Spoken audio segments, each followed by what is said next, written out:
오늘은 말씀을 추수감사절로 감사라는 주제를 가지고 한번 은혜를 나누기를 원합니다. 한양대 교수로 경영학 전공을 하시는 홍성태 교수가 쓴 책이 있습니다. 모든 비즈니스는 브랜딩이다 라는 책이 있는데 거기에 나오는 일화 중에 세뮤얼 라고비치라는 분이 계세요. 이분이 어떤 사람이냐면 유대인 변호사로서 평생을 사형수들을 대상으로 이제 변호해주는, 무료로 변호해주는 그런 사람으로 유명한 분입니다. 놀랍게도 이분이 변호해서 사형수가 무기징역으로 감형이 된다든지 혹은 그 이하의 감형을 받는 죄수들이 무려 78명이나 되었다고 합니다. 그런 걸 보면 참 큰 일을 한 분이 이분 아닙니까? 그런데 이분이 언젠가 자기가 다니는 강연에서 이런 말을 했다고 합니다. 저는 평생 무료 변호를 하면서 78명의 사형수를 죽음으로부터 건져내었습니다. 그러나 그는 그 누구에게도 다음 단어를 들은 적이 없습니다. 그 두 단어는 바로 땡큐입니다. 이 대목이 강렬히 제 마음에 와닿더라고요. 그리고 저자가 이 이야기를 언급하면서 이런 해설을 덧붙입니다. 극악무도한 살인을 저지른 사람들은 남이 도와줬다고 해서 고맙다는 말을 안 할 뿐더러 행여 그런 생각도 들지 않고 설령 마음에 공허함이 있어도 고맙다라고 말하는데 익숙하지 못합니다. 그들을 극악무도한 살인자로 만드는 것은 바로 공감받지도 못하고 남과 마음의 교류를 통해서 조율을 배우지 못한 불우한 환경 때문은 아닐까요? 이 대목을 제가 보면서 참 가슴 아프게 느꼈는데요. 저는 디모데후서 3장 2절이 이 대목을 보면서 떠올랐습니다. 너는 이것을 알라. 말세에 고통하는 때가 이르러 사람들이 자기를 사랑하며 돈을 사랑하며 자랑하며 교만하며 비방하며 부모를 거역하며 감사하지 아니하며. 여러분, 여기에 말세가 나오는데 이 말세가 달리 고통스러운 것이 아니에요. 이 말세라는 이 시대에 마치 이 78명의 이 사형수들처럼 감사하는 마음을 잃어버리는 사람들 같은 그런 부류들을 양산해내는 그런 상황이기 때문에 이 말세에 우리에게 주는 고통이 더 크다는 겁니다. 사실 오늘 이 시대가 말세라고 친다면 믿는 저나 여러분들조차도 이런 영향 가운데 우리가 있는 거예요. 점점 마음이 경직되고 굳어지고 감사가 잘 나오지 않고 감사해야 하는 그 자리에 불평이 나오고 원망이 나오고 이런 모습들이 우리 자신들에게도 사실은 심심찮게 발견되지 않습니까? 우리 시대가 이런 상황이기에 본문 데살로니가 5장 16절에서 18절 말씀이 참 중요하다라고 생각이 듭니다. 항상 기뻐하라, 쉬지 말고 기도하라, 범사에 감사하라. 이것이 그리스도 예수 안에서 너희를 향하신 하나님의 뜻이니라. 이건 유명한 말씀이어서 세상 안 믿는 사람들도 한 번쯤은 다 들어본 말씀 아닙니까? 이 구절은 워낙 유명하기 때문에 다 아는데 실상은 어떤 맥락에서 이 말씀이 나왔는지 어떨 때 이 말씀을 적용을 해야 될지 그 배경을 사실은 잘 몰라요, 사람들이. 여러분, 이 말씀의 배경이 뭐냐 찾아보려면 5장 1절을 찾아봐야 됩니다. 1절을 한번 보세요. 1절에 보니까 형제들아 때와 시기에 관하여서는 너희에게 쓸 것이 없음은 주의 날이 밤에 도둑같이 이룰 줄을 너희 자신이 자세히 알기 때문이라. 그들에게 평안하다 안전하다 할 그때에 임신한 여자에게 해산할 고통이 이름과 같이 멸망이 갑자기 그들에게 이르리니 결코 피하지 못하리라. 이렇게 그러면서 6절에 이런 대안을 제시를 합니다. 그러므로 우리는 다른 이들과 같이 자지 말고 오직 깨어 정신을 차려지니라. 여러분, 이처럼 이 마지막 때에 잠들어 있는 사람들을 향하여 이 마지막 때에 깨어 정신을 차리고 있기를 권면하면서 그것을 지금 명령하는 것이 데살로니가 전서 5장 말씀인데요. 깨어서 정신 차리라고 했는데 그러면 어떻게 해야지만 깨어 정신을 차릴 수 있을까에 대한 그 대답이 오늘 10절이라는 겁니다. 10절 말씀을 보니까 예수께서 우리를 위하여 죽으사 우리로 하여금 깨어 있든지 자든지 자기와 함께 살게 하려 하심이니라. 여러분, 말세에 우리가 어떻게 하는 것이 깨어 있는 걸까? 우리가 잠들지 않고 경각심을 가지고 깨어 있는 삶이라고 말할 수 있습니까? 바로 예수 그리스도의 그 십자가를 우리가 기억하는 것이다. 주님의 그 십자가를 기억하면서 주님의 십자가가 2000년 전에 나를 구원하셨고 자격이 없는 내가 어떤 은혜를 내가 받아서 하나님의 자녀가 되었는지를 이 십자가를 통하여 기억을 하는 겁니다.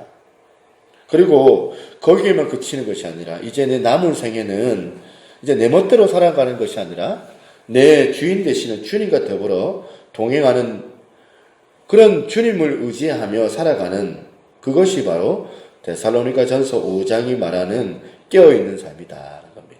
그러니까 1절부터 10절까지 이 데살로니가 5장의 선포가 보여져요. 그리고 난 다음에 11절부터 그리스도와 붙어 사는 사람들의 삶의 모습이라고 그럴까요?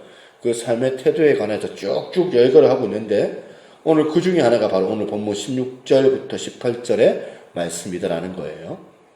항상 기뻐하라, 쉬지 말고 기도하라, 범사에 감사하라. 이것이 그리스도 예수 안에서 너희를 향하신 하나님의 뜻이니라. 여러분 이제 이 말씀의 배경을 좀 아시겠죠? 오늘 이 시대가 마지막 때, 말세 때, 어두운 시대이기 때문에 더욱더 우리가 이 말씀을 붙잡고 살아가는 게 참 중요한데요. 그러고 보면 이 말세를 사는 사람들의 앞길에는 이 두 갈래의 길이 항상 놓여져 있더라. 한쪽 길은 어떤 길일까요? 말세가 되었을 때, 고통한 때가 이르렀을 때 많은 사람들이 감사하지 아니하며 마치 그 78명의 사형수들이 걸어가는 그 넓은 길, 대부분이 감사하지 않는 사람들이 걸어가는 그 길이 있고요. 그런가 하면 한 갈래의 길은 좁은 길이에요. 좁은 길이 뭐냐? 마음을 담아서 하나님께서 주시는 이 지침이에요. 항상 기뻐하라, 쉬지 말고 기도하라, 범사에 감사하라. 이 삶을 노력하고 애쓰고 그러면서 주님 앞에 은혜를 구하는 삶의 길을 구현하는 길이 있다는 거예요. 사실 여러분 오늘 이 본문이 설교하면서 별로 재미가 없어요. 왜냐하면 실컷 설교해봐야 받아 적으시지만 마음으로는 에이 사람이 어떻게 항상 기뻐하고만 살아. 아니 뭐 쉬지 말고 기도하는 게 이게 말이 안 되는데 이게 어떻게 가능해. 밤사에 감사한다는 게 선사나 가능한 거지 이게. 대부분의 사람들이 설교를 그렇게 받아 적으면서도 잘 듣는 듯해 보이면서도 아 이거는 내가 할 수 있는 일이 아니야 라고 이런 마음을 가지는 거예요. 이런 본문은 그래서 설교하는 사람도 알고 듣는 사람도 다 압니다. 왜? 설교를 해봐야 별로 지키지도 않고 지키는 사람도 별로 없으니까 아, 설교해봐야 뭐 이거 감사절날 그냥 해대는 그냥 흘러가는 시간 가운데 드리는 그런 설교 아니야? 그래서 목회자로서도 별로 재미가 없고 회의감만 오는 거예요. 이거 뭐 항상 기뻐하라, 범사에 감사하라, 설교를 해본들 무슨 소용이 있냐. 현실은 세상보다 교회가 더 원망이 많고 불평이 더 많은데 저도 어제 오늘 가만히 생각해 보니까 감사절날 내가 감사설교를 해야 되는데 내 안에 왜 이렇게 섭섭한 게 많고 내 안에 왜 이렇게 불평이 불만이 많고 오늘 아침까지도 가만히 생각을 해보니까 이 감사절날 감사를 해야 되는데 내 안에 막 보면 막 일 때문에 막 보면 누군가를 향하여서 막 보면 막 그런 어떤 판단하는 그런 어떤 불평하는 것들이 막 생기는 거예요. 지금 항상 기뻐하라 할 때 이 항상이라는 단어가요, 헬라어로는 파토테라는 단어인데, 이게요, 영어로는 all이라는 뜻이에요. 그러니까 여기서 항상 기뻐하라는 이 말을 그대로 직역하면 모든 상황에서 기뻐하라. 어떤 상황이든지 간에 기뻐하라. 이런 뜻이거든요. 그리고 뭐 범사에 감사하라 할 때 이 범사도 마찬가지예요. 사실은 헬라어로 항상 기뻐하라는 항상이란 이 범사란 같은 뜻이 같은 단어거든요. 그러니까 어떤 상황이든지 기쁨과 감사를 잃어버려서는 안 된다. 그런 말씀이거든요. 제가 마음에 이 한 주간 추수감사주일 이 감사를 말씀 준비하면서 제 안에 자꾸 회의가 자꾸 드는 게, 괜히 이론만 가지고 설교를 한다고 여러분 안에 그 없던 감사가 생기는 것도 아닐 텐데, 그런데 제가 그렇다고 설교를 안 할 수도 없고, 여러분 오셨는데 오늘은 그냥 자습만 하다 가세요.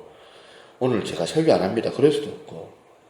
이런 생각 가운데 목회가 사실 제 인생에 전부를 걸은 건데, 목숨을 걸은 건데, 교회 속에서 내가 하는 이 목회와 이 사역이 이렇게 힘이 없어서 되겠나, 이런 생각을 가지고 있는데, 제가 어느 실화 하나를 우연히 들으면서 은혜를 받은 거예요. 어떤 실화인지 이랬습니다. 어느 교회 어린 여대생인데, 이 여대생이 미국의 대학을 다니는 여대생이에요. 한 번은 이 학생이 어떤 사정으로 한국에 이제 돌아갔다가 다시 미국으로 되돌아가는 그런 가운데서 공항에서 문제가 생긴 거예요. 생각지도 못한 LA 공항에서 입국 거절을 당한 겁니다. 그래서 참 어이가 없는 게, 그 잘못한 게 하나도 없는데, 그 몇 시간, 긴 시간이 열 몇 시간을 겨우 이렇게 이제 가서 LA 공항에 도착을 했는데, 공항 바깥에 나가보지도 못하고 도로 저녁 비행기로 한국으로 돌아온 거예요. 그러니까 어린 마음에 얼마나 이 자매가 상처가 되겠습니까? 그것도 하루 꼬박 그렇게 고통의 시간이 결국에는 자기에게 상처가 되는 시간이 되어진 거예요. 그래서 그 자매가 쓴 간증문이 하나 있는데, 이걸 제가 보면서 이 자매의 고백이 이렇습니다. 아침 11시부터 하염없이 초조하게 치조를 기다리다가 치조가 마친 저녁 7시부터 밤 12시 40분 비행기까지 꼬박 모든 것이 통제된 채 갇힌 채 지냈다. 어떤 상황인지 짐작이 여러분 가지 않습니까? 서류상, 사진 촬영, 치조서, 인터뷰, 통신 제한, 밀실 감금, 짐 뒤지기, 총을 양옆에 찬 오피스들이 비행기를 탈 때까지 공항 에스코트 등 마치 범죄자인 듯하게 자기를 취급하는 그런 말투와 나를 바라보는 시선에 대한 심리적인 고통, 이런 간략간략한 그런 자기가 느꼈던 그날의 마음의 고통을 묘사했는데요. 또 이런 표현도 있습니다. 까끌까끌한 담요와 간이 침대 3개에 의자가 여럿 있는 불이 꺼진 어두운 방 안에 무서워 보이는 남성들이 여럿 있었고, 낯선 이들과 같은 공간에서 사람들이 같이 있는데, 그것도 어두컴컴한 고요한 갇힌 공간에서 경계심을 바짝 채우며 멍하니 누워 있어도 오지 않는 잠을 애써 청하며 울지 않으려고 꺽꺽거리면서 15시간 동안 아무것도 먹지 못해 쓰려오는 속이랑 배고픔을 달래려 했다. 밀폐된 공간, 그 시간이 어떻게 지나가는지 갇혀 지내니 처음으로 정신과 의사를 만나 폐쇄공포증과 트라우마, 아무나 붙잡고 울고 싶었던 5분간만이라도 밀실 바깥에서 숨을 쉬고 싶었다. 여러분, 이 어린 자매가 그날 겪었던 낯선 남의 공항 치료실에서 그날 얼마나 상처를 받았겠는가. 이걸 쭉 피력하고 그 다음에 한번 들어보세요. 하지만 여러분, 여기 나오는 하지만은 그 다음에 이제 그 구절이 하나님에 대한 그 섭섭한 마음, 하나님에 대한 그 원망의 마음을 써놓고 그 다음에 이제 이렇게 반전을 피력해 놓은 하지만이거든요. 하지만 나는 한 번 더 나를 위해 분명히 더 크고 놀랍고 선한 계획을 갖고 계셨고 지금은 당장은 힘들고 아프지만 여전히 나를 누구보다 사랑하신다는 것을 믿고 선포하기 원한다. 분명히 이렇게 막으셔야 했던 내가 모르는 분명한 이유가 있었을 것이다. 그러면서 이 자매가 그 다음에 이런 말을 합니다. 고통 가운데 받았던 감사를 세워보자면, 여러분, 이 어린 자매가 그런 공포 속에서 마치 정신과 의사를 만나야만 할 정도의 폐쇄공포증을 느끼는 두려움을 느끼면서 본능이 주는 그 섭섭함이 있는 거예요. 하나님에 대한 섭섭한 원망을 지금 억지로 이걸 누르면서, 그런데 아픈 이 상황 속에서도 하나님 앞에 내가 감사할 게 없을까? 이 자매가 길게 5가지나 찾아낸 거예요. 이걸 길어서 다 제가 소개할 수는 없지만 그 자매가 그날 밤 찾아내었던 이 감사 제목을 읽으면서 막 보면 제가 감동과 전율이 일어나더라고요. 그렇게 5가지 감사를 그날 열거하고 나서 글을 마무리합니다. 비록 오늘의 트라우마로 많이 좌절되고 힘들지만 말씀으로 정결케 되고 더욱더 몸과 마음을 하나님 앞에 거룩하게 가꾸어 하나님께서 만들어 가시는 나를 기대하며 다시 일어나야겠다. 이 어린 자매가 그런 당황스러운, 말로 다 할 수 없는 폐쇄공포증 같은 두려움 속에, 트라우마 속에서 다시 일어나야겠다. 그런 마음에 결단하는 힘. 도대체 이 자매의 이 힘은 어디서 나오는 것일까요? 여러분, 이 자매가 가지고 온 힘이 어디서 나오는 것일까요? 저는 오늘 이 추수감사절을 맞이하여서 그 자매처럼 그 감사를 모르는 78명의 사형수의 길이 아니라 이 자매가 애쓰는 이거 항상 기뻐하라, 쉬지 말고 기도하라, 범사에 감사하라. 어떤 상황에서도 감사와 기쁨을 놓치지 않으려고 하는 이 태도. 이 어린 자매도 이렇게 해야 되는데 원망과 불평을 내려놓고 어떤 상황 속에서도 너희들이 감사의 마음을 가질 수가 있지 않겠냐. 이 예배 가운데 이런 감사를 받아 정말 은혜를 누릴 수 있는 저와 여러분 되시기를 바랍니다. 저는 오늘 추수감사절을 맞아서 감사에 관련된 우리가 기억해야 되는 3가지 사항을 좀 나누고 싶은데요. 첫째로는 여러분 뭐냐면 우리의 영적 상태를 점검하는 잣대가 감사다라는 사실을 기억할 수 있기를 바랍니다. 우리 영적 상태를 점검하는 잣대가 감사라는 거예요. 내가 우리 영적 상태를 점검하는 잣대가 참 우리 가운데 많지 않습니까?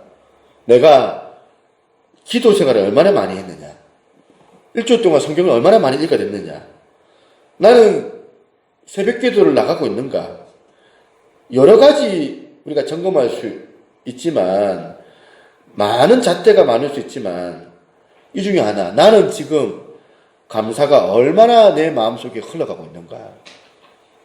이게 영적인 상태를 점검하는 잣대들어가는 겁니다. 왜 그럴까요? 범사에 감사라 할 때 이 범사가요, 헬라어로는 유카리스테오라는 이 단어인데요. 이게 합성어입니다.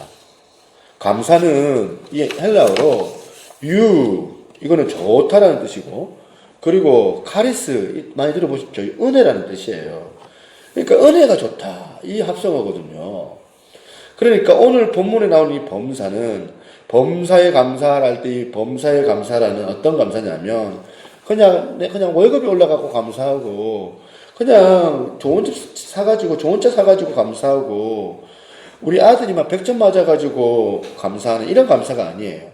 여기서 나오는 유카리스테오 이 단어는 감사가 뭐냐면 하나님이 하시는 모든 일은 선하시다. 하나님이 하시는 모든 일은 좋은 일이다. 하나님이 하시는 모든 일은 다 합당하다. 이걸 인정하고 이걸 고백하는 차원에서 나오는 감사예요. 그러니까 여러분 공항에서 지금 억류가 됐던 이 어린 자매 가운데 5가지 감사가 유카리스테오예요. 저는 추수감사절마다 부르는 찬양 오늘도 방금도 불렀잖아요. 응답하신 기도 감사 거절하신 것 감사. 지금 응답하신 기도 감사 이거는 믿음 없는 세상 사람들도 다 하는 거 아닙니까? 그런데 거절하신 것을 감사하기 위해서는 유카리스테오예요. 하나님이 하신 모든 일은 다 선한 일이다. 다 좋은 거다. 하나님에 대한 이런 절대적인 신뢰 없이는 할 수 없는 게 힘들수록 감사하는 게 이거거든요. 길가에 장미꽃 감사, 장미꽃 가시 감사. 뭐 길가에 장미꽃은 누구나 다 할 수 있는 감사잖아요. 그런데 날 찌르는 가시조차도 하나님께서 만들어 주셨기 때문에 이건 내게 유익한 거다. 장미꽃 가시조차 감사할 수 있는 그 마음이 어디서 나오느냐면 유카리스테어예요. 하나님이 하신 것은 다 선한 것이다. 이거 다 하나님이 다 만들어 주신 것이다. 그 자매가 폐쇄공포증을 느낄 때마다 공포 쪽에다 쥐어짜듯이 이 상황 속에서 내가 하나님 앞에 내가 뭘 감사하지? 내가 하나님 앞에 뭘 감사하지? 그 상황 가운데 짜내면서 5개나 뽑아냈지 않습니까? 그 상황에서. 오늘 여러분에게 이 힘이 있습니까? 그래서 저는 이걸 보면서 느헤미야 8장 10절 말씀이 생각이 났습니다. 느헤미야가 또 그들에게 이르시기를 너희는 가서 살찐 것을 먹고 단 것을 마시되 준비하지 못한 자에게는 나누어 주어라. 이날은 주의 성일이니 근심하지 말라. 그 다음에 여호와로 인하여 기뻐하는 것이 너희의 힘이니라 하고. 여러분 한번 따라해 보겠습니까? 여호와로 인하여 기뻐하는 것이 너희의 힘이니라 하고. 이 어린 자매가 우리에게 지금 보여준 삶의 모습이 다 이거 아닙니까? 그 공항에서, 밀폐된 공간에서 어린 자매가 그 우람한 남자들 그 사이에서 감시당하는 느낌 속에서 내가 다시 일어나야 되겠다. 여호와로 인하여 기뻐하는 것이 이거거든요. 여러분, 실력은요, 위기가 올 때 나타나는 거예요. 실력은. 여러분, 이번 주에 수능을 쳤잖아요. 그러니까 생각이 나는 거예요. 옛날에는 본고사가 있었는데, 그때 서울대, 연세대, 고려대, 이런 스카이 대학 시험은 이런 시험이 아니었대요. 100문제 가운데 99문제 푸는, 맞추면 합격되는 그런 문제가 나오는 게 아니라, 문제 딱 한 문제, 혹은 2-3문제. 그 한 문제 내는 거예요. 그래서 그 학생이 이 문제를 결정적으로 푸느냐 못 푸느냐, 이게 실력인 거예요. 실력은 진짜 그 결정적인 그 한 문제를 푸느냐 못 푸느냐, 여기에 가늠이 되거든요. 그래서 여러분, 인생에서 어려움이 찾아올 때 어떻게 해결하느냐가 그게 바로 그 사람의 영적인 실력이 되더라는 사실입니다. 오늘 우리가 너무너무 장미꽃 남발하는 그 냄새 가운데서 감사한다는 것은 이건 실력이 아니거든요. 온 사방에 막 찔러대는 이 장미꽃 가시로 인해 가지고 내가 너무 참 괴로운데 이 생각하는 거예요. 지어 짜내는 거예요. 어딘가에 하나님께서 이 장미꽃 준비해 놓으셨다. 이게 영적인 눈이고 이게 영적인 실력 아닙니까? 우리 성도님들은 이런 상황에서 어려운 문제들을 척척 풀어내는 영적인 실력자들이 다 되시기를 주님의 이름으로 빕니다. 고로새서 2장 6절에서 7절. 그러므로 너희가 그리스도 예수를 주로 받았으니 그 안에서 행하되. 여러분, 그 안에서 행하는 증거가 바로 7절에 나오거든요. 그 안에 뿌리를 박으며 세움을 받아 교훈을 받은 대로 믿음에 굳게 서서 감사함을 넘치게 하라. 지금 믿음에 굳게 서면 감사함이 넘치는 거예요. 그런데 이상하게 예수 믿는 사람들이 왜 여러분 불평이 많을까요? 왜 장미꽃 가시를 만들어가지고 왜? 그렇게 불평하면서 원망하면서 하나님 이거는 잘못된 거 아닙니까? 잘못 만드신 거 아니냐고. 감사는 내 신앙의 그 본색을 드러내는 영적인 잣대거든요.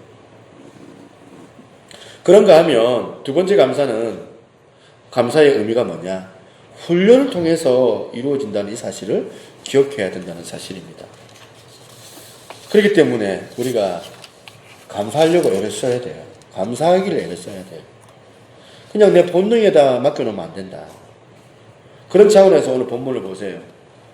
항상 기뻐하라. 쉬지 말고 기도하라. 범사에 감사하라. 이게 문장 구조가 다 명령이에요. 명령. 에이, 기뻐하면 좋으니까 한번 해보세요. 권유가 아니에요. 단어예요. 명령이에요. 기뻐하라. 항상. 어떤 상황이 주어지든지 이유 여하를 막론하고 항상 기뻐하라. 범사에 감사하라. 명령형이에요. 이 세상은 우리가 누리는데 막 보면 즐기는데 사는 곳이 아니에요. 훈련받는 곳이에요. 이 세상은.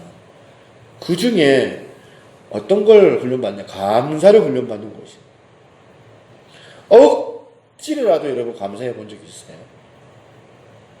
마음에 불평이 생길 때마다 이거 싸워야 돼요. 선언해야 돼요.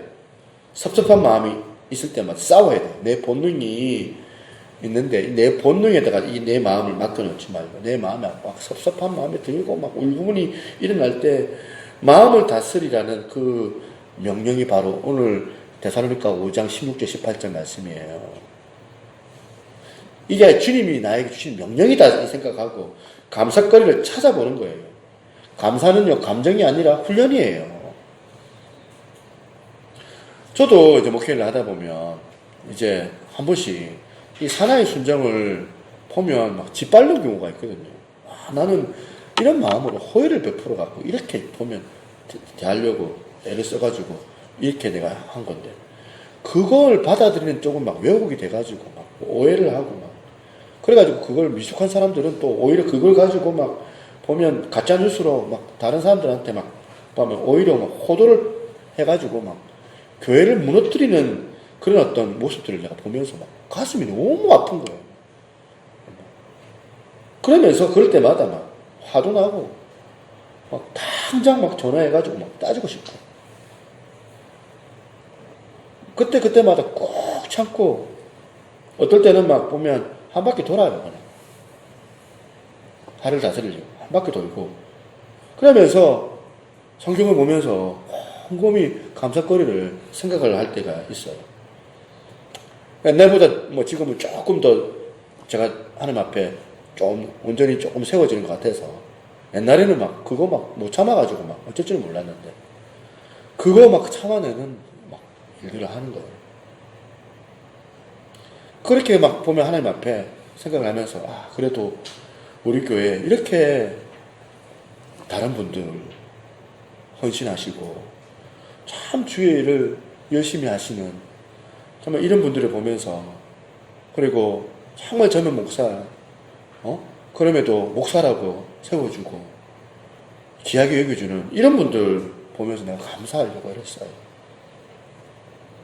이건 훈련이거든.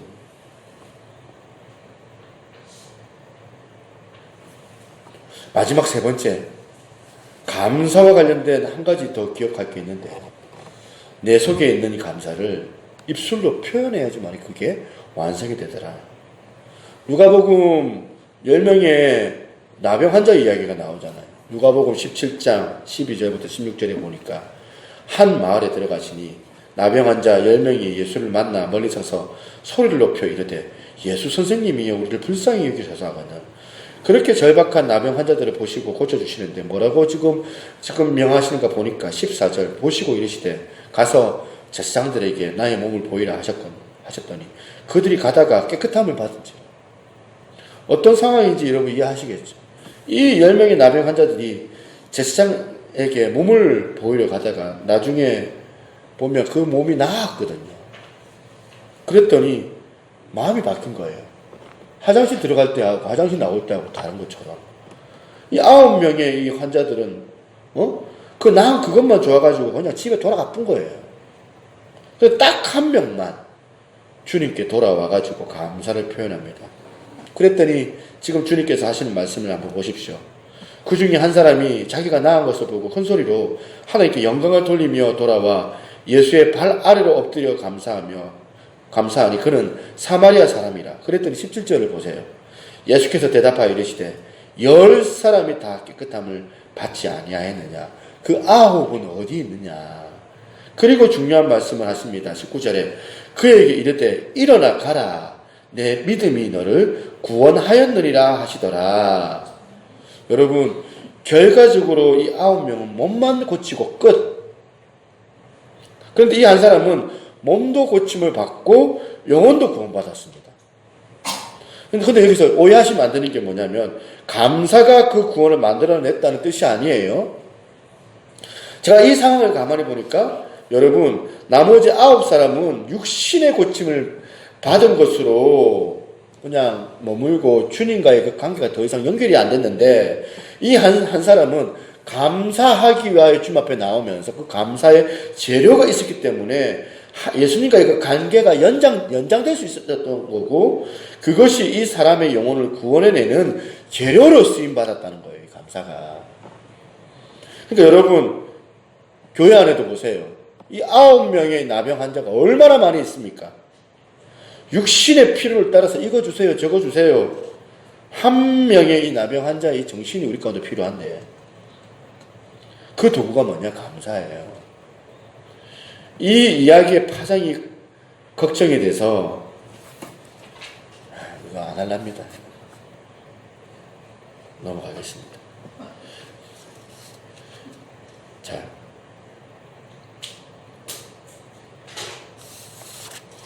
고린도전서 15장 9절에서 10절 보겠습니다. 같이 한번 읽어볼까요? 시작. 나는 사도 중에 가장 작은 자라. 나는 하나님의 교회를 박해하였으므로 사도라 칭함받기를 감당하지 못할 자니라. 그러나 내가 나된 것은 하나님의 은혜로 된 것이니 내게 주신 그 은혜가 헛되지 아니하며 내가 모든 사도보다 더 많이 수고하였으나 내가 하는 것이 아니요 오직 나와 함께 하신 하나님의 은혜로다.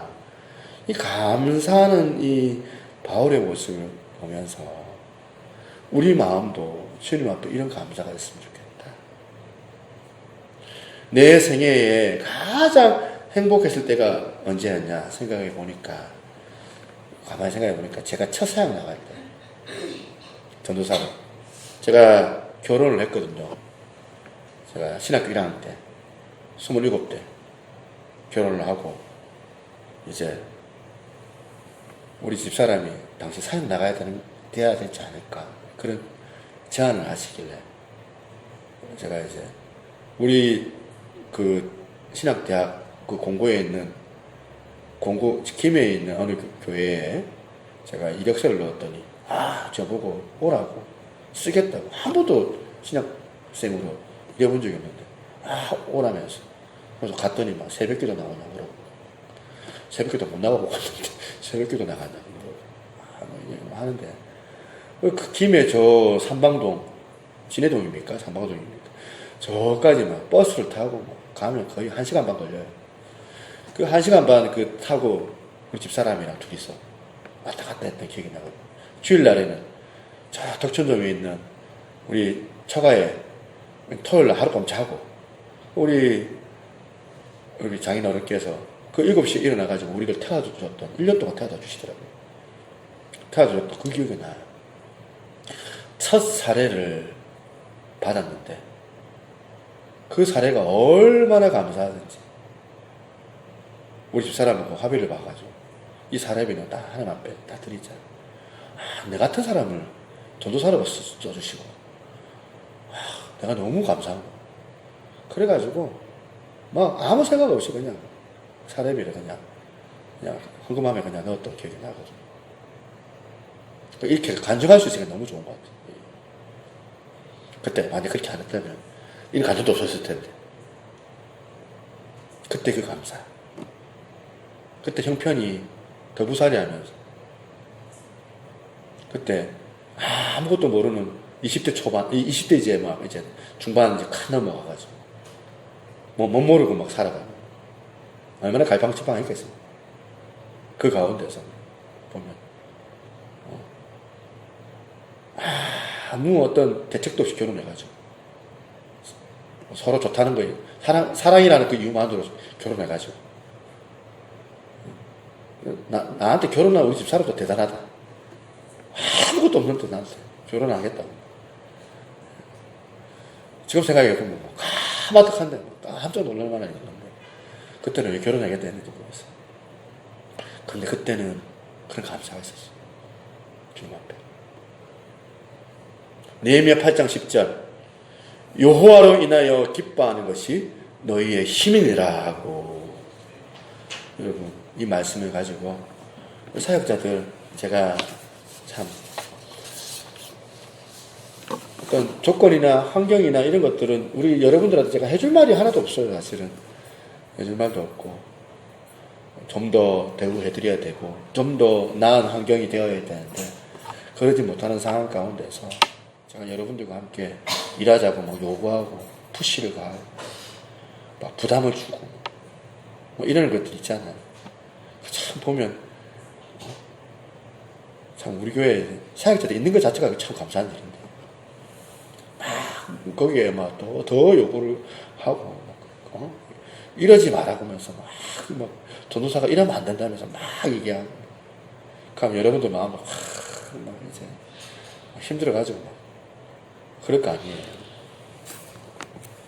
그 가운데서 정말 하나님 앞에 오늘 추수감사절 절기로서 끝나는 지나가는 그런 어떤 시간이 아니라 정말 하나님 앞에 내 자신을 감사할 수 있는 마음으로 고백할 수 있는 그러면서 오늘도 기뻐할 수 있는 복된 저와 여러분들 되시기를 소망합니다.